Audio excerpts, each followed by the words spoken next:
Chapter 20. One Temple Episode. Mark. There is a populated region behind so-called Asia Minor, where the women are mostly barren.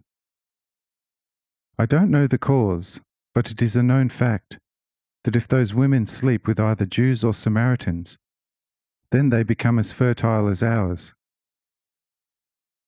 Well then, the Pharisees, who send their evil apostles into all the world, have gotten to know these women long since, and often went there by the caravan full to make those infertile women fertile. This was, so to say, always a well-paid, friendly service.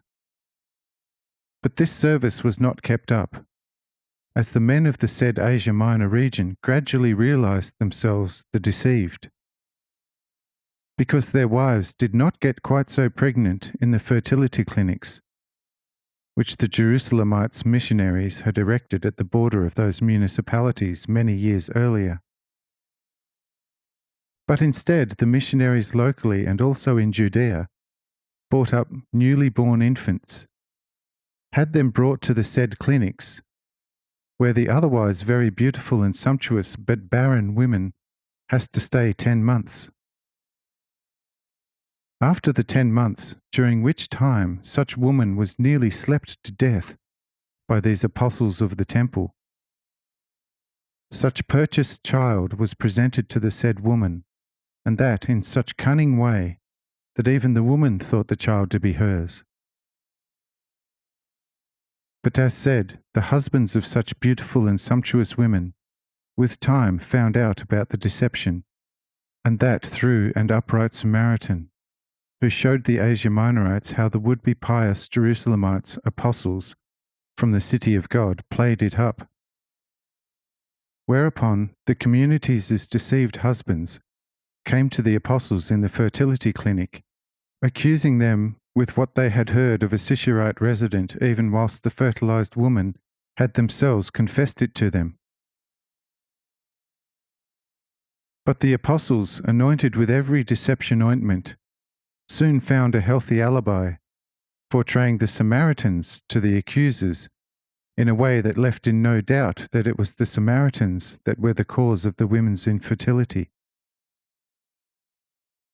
Therewith, however, the good Samaritans swore double vengeance, firstly for the Pharisees' stigmatizing of them, and secondly because the after Asia Minorite owners of the women began to suspect all Samaritans to be wicked magicians, who had done this to them for the one Samaritan who had been killed many years ago for sleeping with one of their women. But they, the Pharisees namely, knew of an antidote which they could prescribe and even obtain for the husbands of the barren women for a fee. There, dear good master, the supra-satanic comes to the fore. Say I, continue to speak, for even if not really for myself, it is that much more necessary for my disciples to find out. Continues Mark, saying, And wherein does the Jerusalemites' apostles' expensive prescription to make the after Asia Minor women fertile consist? In nothing but the commendable apostles' advice as follows. The after Asia Minorites procuring the blood of Samaritan children, taking it at once either in its fresh or powdered state once they gained potency, and after them also the women, before being slept with. This would destroy the Samaritans' magical powers and fully restore the women's fertility. But how to obtain the blood of Samaritan children? For decent reward and putting in a few good words, the apostles of the temple shall take care of it. The offer was made and accepted by the after Asia Minorites. But what happened next, and still does so today on a much wider extent? The Pharisees went on a real prowl for Samaritan children, in every conceivable way, doing so to this day. Such children between the ages of 1 to 12 are taken to said fertility clinic, nourished well for certain period, especially with nutrient conductive to multiplying the blood. When such child appears full-blooded, it is undressed, taken to the slaughter room, and handed over to especially engaged slaughtermen. These then tightly bind the unfortunate little ones' hands, feet, then fastening them to a stake fixed in the middle of a bathtub, binding the poor children's eyes, and then slashing the dreadfully screaming children's arms and leg veins. During their quick bleeding to death, turning into corpses in a few moments, the apostles of God from Jerusalem, city of God, are having a perfectly easy time. Discanted bodies of such murdered children are then burnt in a specially designed large oven, and their blood for the said cause, either fresh or dried. Hell must have blessed this super-infernal work, for these women who enjoy such blood are said in actuality supposed to be fertile now. Surely the good God, if he is not a mere old Jewish legend, ought to find a remedy. But there has been no sign from above to this hour.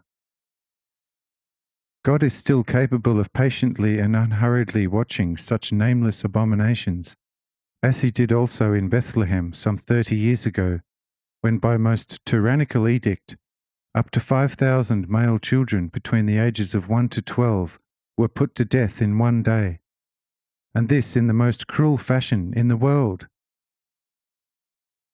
God is supremely good, wise, and full of mercy, as I have learnt it from the Scriptures. However, if I, as privy to all horrors, view this state of affairs in the right bright light, I hardly cannot ward off the idea that there is no God at all, or if there is one, he long ago stopped caring for the people of this earth. Can anybody blame me for this?